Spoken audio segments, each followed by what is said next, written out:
अस्सलाम वालेकुम व्यूअर्स, कैसे हैं आप सब। Welcome to Urdu best novels. Novel जारे मन की एपिसोड नंबर 4 स्टार्ट करते हैं।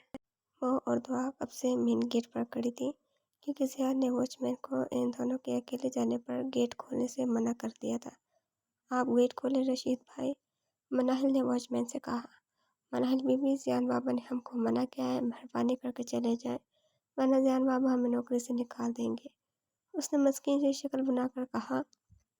जबकि लॉन में बैठी फातिमा बेगम खोल कर रह गई थी। उन्हें जियान की इन दोनों के लिए परवाह एक आंख न भाई थी, मगर अब भी बोल भी कुछ नहीं सकती थी क्योंकि बात जियान तक पहुंच गई थी, इसलिए उठकर अंदर चली गई।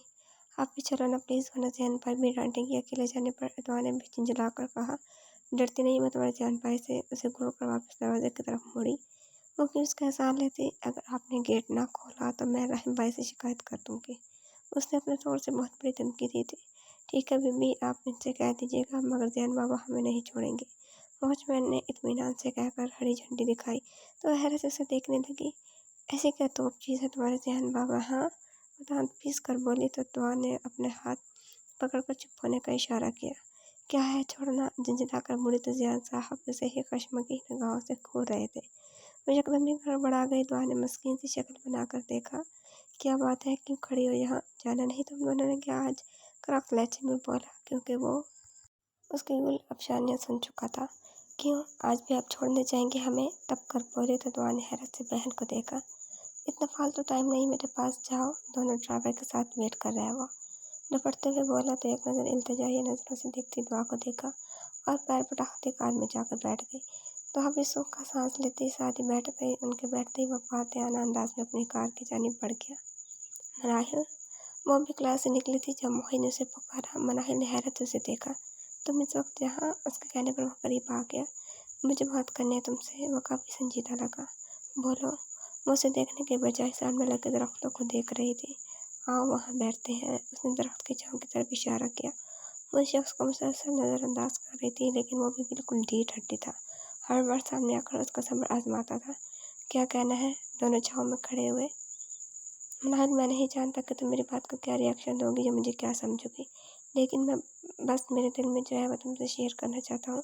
एक पल को रुका और उसके चेहरे के तासरात देखने लगा। जब मैंने तुमको पहली बार देखा था, मोहब्बत तो शायद उसी वक्त हो गई थी, मगर उसका एहसास अब हुआ है।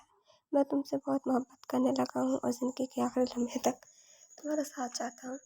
वो अपना हाल दिल सुनाकर मनाहिल को बहुत गौर से देखने लगा। मनाहिल के चेहरे पर कुछ भी न था, ना उसके इज़हार मोहब्बत पर खुशी, ना ही गुस्सा। वो बिल्कुल बेतास चेहरा लिए बैठी थी। कुछ कहोगी नहीं, उसने मोहताज के साथ पूछा। मैं कुछ नहीं कह सकती, ना ही मैं तुमको इस राह पर लाई हूँ और ना ही कभी तुम्हें कोई ऐसा इशारा दिया। मैं सिर्फ इतना कहूँगी, तुमने मोहब्बत के लिए गलत लड़के को चुना है। बेहतर है यहीं से अपने कदम मोड़ लो। तुम मेरे लिए एक दोस्त की हैसियत रखते हो, मेरी ज़िंदगी में पहले ही बहुत मसाइल है, प्लीज़ इनमें इजाफा ना करो। वह सिर्फ रिक्वेस्ट कर रही थी, जबकि मोहित अब तक शौक में था। इस जैसे खूबसूरत शख्स को इसके दिल के मुकीम ने ठुकराया था। मैं रिश्ता भेजना चाहता हूँ मनाहिल, तुम समझ क्यों नहीं रही, शादी करना चाहता हूँ तुमसे, उसने बेबसी से कहा। मनाहिल उठ खड़ी हुई। ये नहीं हो सकता। क्यों, बताओ मनाहिल, तुम्हें क्यों नहीं पा सकता मैं, इस पर बच्ची को कोटा। उसने यकदम घबरा कर इधर उधर देखा तो शुक्र था यहाँ ज़्यादा स्टूडेंट्स ना थे। बिहेव योरसेल्फ मोहित, ये तुम्हारा कसूर है, तुम क्यों इन्वॉल्व हुए। मैंने तुम्हें नहीं कहा था, इसलिए अब मुझसे बात करने या मेरा रास्ता रोकने की बिल्कुल ज़रूरत नहीं है। वो जाने लगी जब मोहित ने उसे हाथ पकड़ कर रोका। वह हैरानी से उसे अपने हाथ पर उसका हाथ देखने लगी। फिर इंतहाई गुस्से के आलम में उसका हाथ झटका। हाथ में रहो अपनी, तो तुम क्यों कर रही हो मेरे साथ ऐसा। वो भी गुस्से में आ गया। मनाहिल ने एक नज़र उसे देखा और कदम कदम पीछे हटती भागती वहाँ से निकल गई। वो सर थाम कर वहीं बैठते चला गया। उसे मनाहिल के इतने सख्त रिएक्शन की उम्मीद न थी। तुम मेरी जगह ठीक कर क्यों नहीं बैठ जाती, ईशा ने मुसलसल कमरे के एक कोने से दूसरे कोने का चक्कर काटते देखकर कहा। मैं कैसे बैठ जाऊँ ईशा, उसने 3 दिन से मुझसे कांटेक्ट नहीं किया और ना ही यूँ नहीं आ रहा है, मैं पागल हो जाऊँगी। कान से मोबाइल हटाकर बेड पर फेंका। अजीब दीवानों से हालत हो रही थी। रामीन जार, इतनी टेंशन ना लो, कहीं बिजी हो गया, हो सकता है आउट ऑफ सिटी हो, तुम्हें इन्फॉर्म ना किया हो, ईशा ने सब मुतमईन करना चाहा। नहीं ईशा, वो कब से ऐसा ही कर रहा है, क्लास लेते ही पता नहीं कहाँ चला जाता था। पहले मुझे कभी लंच पर ले भी जाता था, मगर कुछ मंथ से बिल्कुल ही चेंज हो गया है। आंखों में अचानक नमी जमा होने लगी थी। अच्छा तुम प्लीज़ खुद को संभालो और एक बार फिर कॉल करो, शायद अब उठा ले। ईशा ने हाथ में मोबाइल पकड़ाया तो एक बार फिर कॉल करने लगी और इस बार वाकई फ़ोन उठा लिया गया था। हेलो हेलो मोहित बेकरारी से उसे पुकारा। क्यों फ़ोन किया है? उसकी संजीदा आवाज़ सुनकर चौंक गई। तुम मुझे इतने देर से बात नहीं कर रहे थे, मुझसे सब इग्नोर कर रहे हो। नहीं यूँ ही आ रहे हो तो मुझे तुम्हारी फिक्र हो रही थी। उसने बहुत बेबसी से कहा। रामीन मेरा दिमाग ख़राब मत करो, मैं कोई छोटा बच्चा नहीं हूँ जिसकी तुम्हें फिक्र हो रही थी। अब फ़ोन करके डिस्टर्ब मत करना। बुरी तरह झाड़ते कॉल कट कर दी। जबकि वो सुन होते दिमाग के साथ ईशा को देखने लगी। क्या हुआ? उसने फिक्रमंदी से पूछा मगर उसकी आंखों में आंसू भरने लगे। बताओ तो क्या कह रहा है? उसने झिझोड़ कर बोली। कह रहा है अब कॉल ना करूँ। उसे एक आंसू टूट कर गाल पर गिरा। अजीब सख्त ख्याल में बैठी थी। रमी तुम अभी उसे कॉल मत करो, शायद किसी वजह से अपसेट हो और उसकी फ्रस्ट्रेशन तुम पर निकाल दी हो। उसने समझाना चाहा मगर वो बिल्कुल खामोश बैठी थी। प्लीज़ मुझे अकेला छोड़ दो। थोड़ी देर बेड पर ऊँधी लेट गई। ईशा ने भी मज़ीद कुछ न कहा और खामोशी से रूम से निकल गई। मोहित अगर तुमने मेरे अलावा किसी का सोचा तो मैं कसम खाती हूँ इस वजूद को ही ख़त्म कर दूँगी। उसकी आंखों में इस वक्त सिर्फ जुनून था, मोहित मलिक को हासिल करने का। यार बीवी मैके क्या चाहती है? बंदे का अपने खाली कमरे से ही दिल घबराने लगता है, राहम ने बड़े बेजार अंदाज में कहा। वो उस वक्त जियान के कमरे में मौजूद था। डिनर के बाद दोनों ऑफिस की फाइल डिस्कस कर रहे थे। जियान ने एक नज़र उसे देखकर सिगरेट सुलगाई। तू जाकर ले आ, उसने हल बताया। कल ही तो गई है, जान से मार देगी। अगर 4-5 दिन से पहले लेने भी पहुंच गया तो। उसने बुरा सा मुंह बनाया। तो मजनू बनने का क्या फ़ायदा? पहले रोकना था। ऐश ट्रे में सिगरेट की रस जड़ते हुए कहा। बेटा तो अभी सिंगल है, एक बार शादी हो जाए फिर पूछूंगा कि तेरी चलती है या बीवी की। जाहिर है मेरी चलेगी, तुझे क्या लगता है उसकी चलेगी? मेरे साथ आगे आंखों में माने खेलने लिए उसे देखा। निहायत ही कोई बेहुदा इंसान है। तो क्वेश्चन उठाकर उसे दे मारा जिसे उसने बड़ी महारत से कैच किया था। बेहुदा तो नहीं, हाँ साफ को कह सकता है। लंबा कश लेकर मुस्कुराया। हाँ तेरी नहीं साफ गोही से ही तेरी बीवी लाल पीली हुआ करेगी बस, उसने हंसते हुए कहा। जबकि जियान ने नफी में सिर हिलाया। मैं बातों पर नहीं अमल पर यकीन रखने वाला मर्द हूँ, धुआं हवा में छोड़ते हुए कहा। जबकि उसकी बातों से राहम के कानों से भी धुआं निकलने लगा। मुझे तो लगता है तेरी पहली बीवी सिगरेट है, हर वक्त उसमें मगन रहता है। क्या होगा तेरी बीवी का? उसने चिढ़कर उसे देखा। जब तीसरी सिगरेट से रुला रहा था। जब दूसरा नशा पास होगा तो कौन पाप काफिर से पिएगा? उसकी बेबाक तो गोबर वो भी झीम सा गया। हबीज तो शादी से पहले ही बड़ा बेगैरत है, बाद में तो हम कान पर हाथ रखकर घूमते फिरेंगे। फिर तुझसे बातें करने का टाइम किसका मौत के पास होगा? उसने मज़े से एक ठहाका लगाते हुए कहा। वैसे और थैंक यू। तो कब ला रहा है ये नशा अपना? राम ने गौर से देखा। जब पिलाऊंगा बस तेरी तरह दिनों तो क्या, एक दिन के लिए भी दूर नहीं करूँगा। गरीब मुस्कुराहट के साथ उसे थपा गया। हाँ देखेंगे तुझे भी और तेरी वाली को भी। उसकी बातों से झंझनाहट खड़ा हुआ। जबकि जिया ने आंखें बंद कर ली, लबों पर गहरी मुस्कुराहट थी। मनाहिर फारिग हो तुम? अपने गीले बालों को सुलझा रही थी जब वो कमरे में चली आई। जी बोले था अम्मी, उसे पता था ज़रूर कोई काम होगा। जियान की वार्डरोब सेट कर दो जाकर, वो कब से कह रहा है। सोगरा वगैरह से कह देती मगर उसके इम्पोर्टेंट डॉक्यूमेंट्स हैं इसलिए तुमसे कहा। वो कॉल कर रह गई तो खुद कर लें, ये जुमला वो बहस अपने दिल में ही कह सकती थी। ताई अम्मी, वो मैं अभी खाना बनाने जा रही थी, बाद में कर दूँगी, उसने कमज़ोर सी आवाज़ में टालना चाहा। बहस मत किया करो, पहले जो मैं कह रही हूँ वो करो। इस बार सख्त लहजे में बोलती कमरे से निकल गई। वो दांत पीसती जियान के कमरे में आ गई। शायद वो अभी ऑफिस से नहीं आया था। वो शुक्र अदा करती अलमारी की तरफ बढ़ गई। कल मीटिंग फिक्स कर लें, वहीं डिस्कस कर लेंगे बाकी पॉइंट्स। ओके अल्लाह हाफिज़। कॉल कट करते कमरे में आया तो लेमन कलर के सूट में आध बंदी कली की तरह नजर आती मुनाहिर को देखकर हैरान रह गया। वो भी उसे देख चुकी थी। ताई अम्मी ने भेजा था वार्डरोब सेट करने के लिए, उसे बताना ज़रूरी समझा। वो भी सर हिलाकर बेड साइड टेबल पर कीज और मोबाइल रखने लगा। ये साइड सेट कर दो, दूसरी साइड में खुदा का सेट कर दूंगा। खुदा का सेट करवाऊंगा। कोट बेड पर डालकर कपलिंग खोली और कबर से टावल निकाल कर वॉशरूम में घुस गया। उसे देख कर रह गई। लब भींच कर अपनी बेबसी पर मातम करते काम में लग गई। अभी वार्डरोब की एक साइड सेट करके पलटी ही थी जब वो सिर्फ ट्राउजर में टावल से बाहर रगड़ता वॉशरूम से बाहर निकल आया। मनाली की नज़र जब उस पर पड़ी तो आंखें यकदम फट गईं। उसने फौरन रुख बदला। या मेरे अल्लाह, आप बगैर कपड़ों के कैसे बाहर आ सकते हैं? वो दबी आवाज़ में चीख गई तो उसने हैरत से उसे देखा। मोहतरमा शायद आप अंधी हो गई हैं। ये मैं कपड़े नहीं पहना तो हुआ तो क्या पहने? पहना हुआ हूँ। उसे रुख मोड़े देखकर बोला, हम अगर पूरे तो नहीं पहने हुए ना, इस पर दांत पीस कर कहा। जियान के लबों पर एक जानदार मुस्कुराहट आ गई। हो तो ये खाना वरना मैं अभी तो नहीं समझ बैठा। मनायल को गुस्सा आने लगा। आप कपड़े पहन रहे हैं या मैं जाऊँ? उसके अलमारी से टी शर्ट निकाल कर हाथ पीछे करके उसे धीरे से मुस्कुराते उसने थाम कर पहनी। उसके पीछे आ खड़ा हो गया। चलो अपनी शर्ट्स की मैचिंग की टाई इनके साथ लगा। वार्डरोब खोलकर सारी टाई उसके हाथ में थमाई तो मनायल ने हैरत से उसे अपनी सारी टाई को देखा। लेकिन मुझे क्या पता आप किस शर्ट के साथ कौन सी टाई पहनते हैं? उसने लब को कोना दबाते हुए कहा। क्या मतलब? तुम्हें ये भी नहीं आता? जया ने उसकी अकल पर मातम किया। क्या मतलब है आपका? ये भी नहीं आता? अब मुझे क्या पता मेल ड्रेसिंग के बारे में? उसे तो गुस्सा ही आ गया। इधर आओ पागल लड़की। उसे खींचकर वार्डरोब के सामने किया और उसके हाथ से एक टाई ली और अलमारी से व्हाइट कलर की शर्ट निकाली। ये देखो, इट्स वाइट और इसके साथ कौन सी टाई सूट करेगी?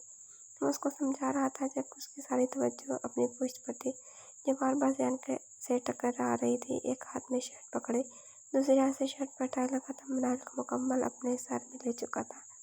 उसके वजह से उठने खुशबू ने भी मुकम्मल तौर पर उसे अपने हिसार में ले लिया। वो यकदम उसके हिसार से निकलकर अलमारी के दरवाजे से लगे। देखिए, अगर आपको वार्डरोब सेट करवानी है तो बोले, वरना मैं जा रही हूँ। उसने इधर उधर देखकर कहा। दिल तेजी से धड़क रहा था। बस जल्द से जल्द यहाँ से जाना चाहती थी। तो ये काम खोने का अगर इतना ही मसला तो कह देती, मामा किसी और से सेट करवा देती। उसे भी गुस्सा आ गया। मनाहिल ने थूक निकला। अच्छा थे। उसने शर्ट्स लेकर जैसे तैसे टाइम मैच करने लगी। वह भी रुख मोड़कर मुस्कुराता दूसरी कवर से शर्ट्स निकालने लगा। तकरीबन 10 मिनट के अंदर अंदर वह तमाम शर्ट्स अरेंज कर चुकी थी। ये ड्रॉर खोलो और वॉचेस और परफ्यूम चेक करके रखो।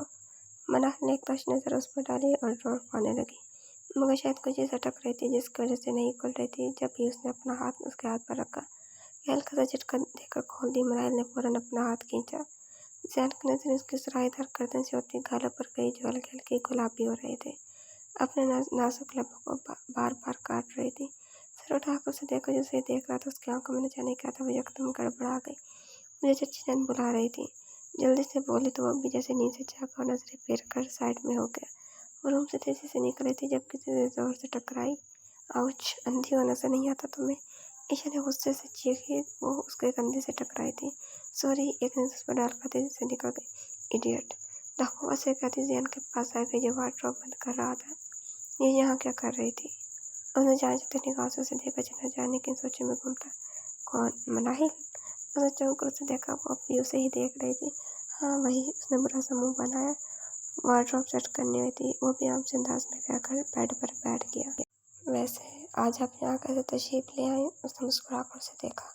वो एकदम खिल उठे। तुम तो जहमत न करना, मैं ही आ जाती हूँ बस। उसने मुस्कुराहट से कहा तो उसके चेहरे पर हल्की सी मुस्कुराहट आ गई। जब तुम आ जाते तो मुझे क्या ज़रूरत है आने की? ईशा ने कुशन उसके कंधे पर मारा। मैं ना आऊँ तो तुम भूल ही जाओ कि मैं हूँ कौन।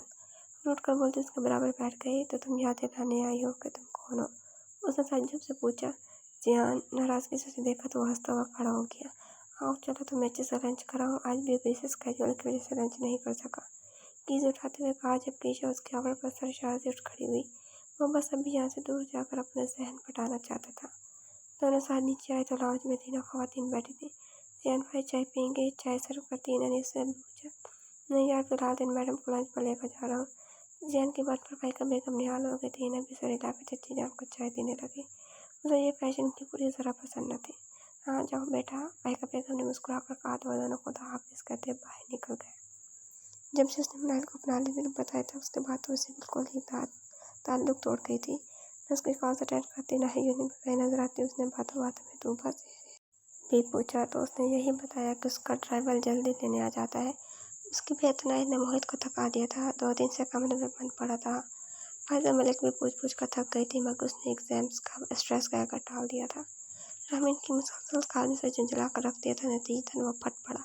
जबकि काल काटने के बाद उसे अफसोस भी हुआ था। वो भी तो इसी मर्जी से मुब्तला थी। तक हार का सर धक्के में दे दिया। आज इसे रामीन के दर्द का अंदाजा हुआ था, मगर उसे अपने मर्ज की दवा चाहिए थी। वो रामीन के मर्ज की दवा नहीं बन सकता था। आज फिर पूरे 1 हफ्ते बाद फार्मेसी डिपार्टमेंट में खड़ा था। इसको एक झलक देखने के लिए, उससे बात करने के लिए कि शायद आज वो नजर आ जाए।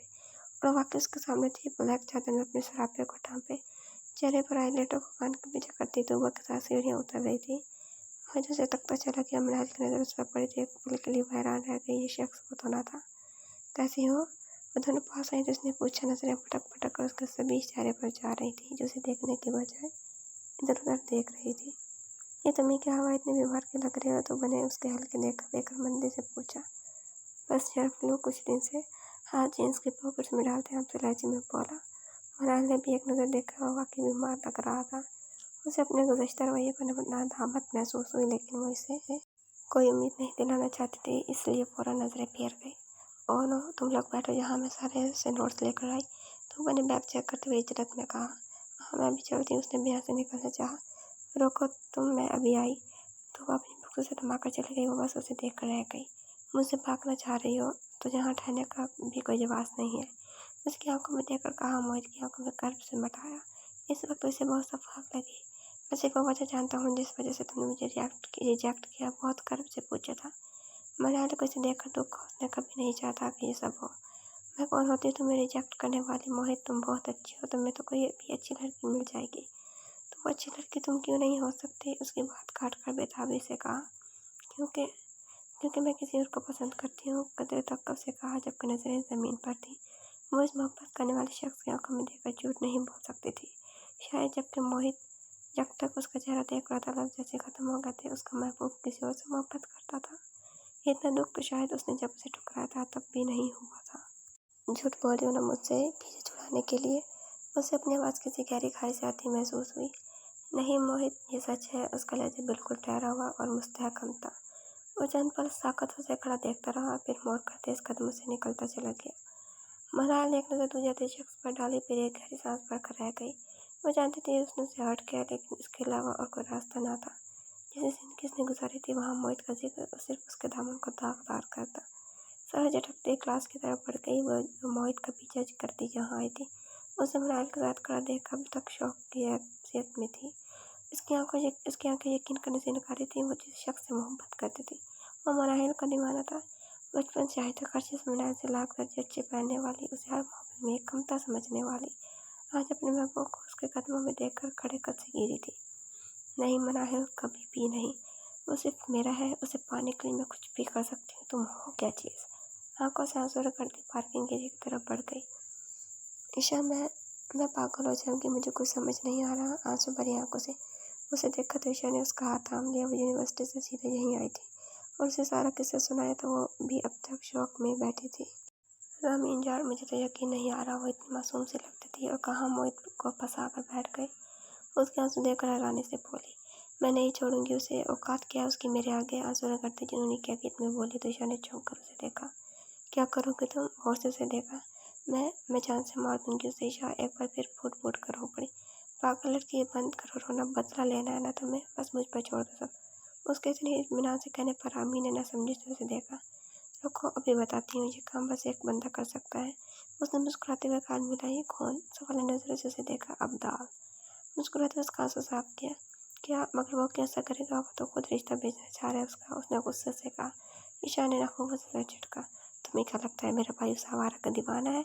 वो तो खुद उसके बदले की तलाश में है। तो मस्कुराना अंदाज में कहती वो हंस पड़ी। कैसा बदला? उसने नासमझी से कहा, क्योंकि सभी राम की बारात वाले किस्से से लायन थे। ईशा ने एक नज़र से देखकर तमाम आकर उसके गोश गुजारा। वो हैरत ज़दा से उसे तकती चली गई। ये मनहूस हमारी जिंदगी पर बात कर रही है। ईशा में से बर्दाश्त नहीं कर सकती, नफरत से मोबाइल बेड पर फेंका। अरे अरे, जिस बात पर इतना गुस्सा किया जा रहा है? कमरे में दाखिल होते अब्दुल्ला ने उसे छेड़ा तो उसने नाकाबली से सर झटक दिया। अब्दुल्ला, मैं बहुत अहम बात करनी है तुमसे, ईशा ने पूरी सरार अंदाज में कहा। तो अब्दुल्ला ने नासमझी से दोनों को देखा। इतना सस्पेंस क्यों क्रिएट कर रही हो? बोलो भी अब। उसके खामोश होने पर मुतजस्सिस हुआ। कुछ भी करके मना कर घर वालों को उसकी नज़र में जलील करो, इतना कि अपने कमरे तक महदूद हो जाए। उसके बाद पर अब्दुल्ला ने हैरत से दोनों को देखा। क्या बोल रही हो? दिमाग ठीक है? क्यों, तुम्हें बदला नहीं लेना? राम भाई की बारात वाला, उसकी वजह से भाई ने तुम पर हाथ उठाया था। रामी ने तंजे कहा तो अब्दुल्ला की आंखें अचानक सुर्ख हो गई। यानी इसको भी मालूम था? तुम जानते हो मैं बदला सूद समेत लेता हूँ, तो तुम्हें मौका दे रहे हैं, लो इससे बदला। उसके लहजे में हसद की चिंगारी थी। अब्दुल्ला ने गौर से उसे देखा। पूछ सकता हूँ तुम दोनों क्यों ऐसा चाहती हो? मुस्कुराता दोनों के चेहरे के तासरात देखे है एक वजह, वक्त आने पर बताएंगे। तुम बताओ क्या कर सकते हो? चैलेंजिंग अंदाज में उसे देखा। वो कमीनगी से मुस्कुरा दिया। वो मुझ पर छोड़ दो, बस एक हफ्ता उसे जी भर कर जीने दो। फिर वो बस रोएगी। ये मेरा वादा है। आंखों में शैतानियत लिए कुछ सोच रहा था और जब वो शादी को सोचे बैठी हो उसे तुम ईशा ने मुंह बनाकर कहा तो वह काका लगाकर हंस पड़ा। वो सोचो ऐसे लड़के से कौन शादी करेगा, ऐसे करतूत के बाद जाहिर है मैं ही एहसान करूँगा फिर। आवाज़ से हंसता आंख मारकर उठ गया। इन दोनों ने एक नज़र एक दूसरे को देखा और मुस्कुराते हुए मुतमईन सी हो गई। जारी है। तो ये बस कैसी लगी आपको एपिसोड कमेंट्स में ज़रूर बताइएगा। अगर आपने अभी तक चैनल सब्सक्राइब नहीं किया तो जल्दी से सब्सक्राइब करके बेल आइकन के बटन को दबा दें ताकि नए आने वाले नॉवेल्स की अपडेट आपको मिलती रहे। और लाइक कमेंट शेयर करना ना भूलें। इंशाल्लाह जल्दी मुलाकात होगी नेक्स्ट एपिसोड के साथ। अपना ख्याल रखिएगा। अल्लाह हाफिज़।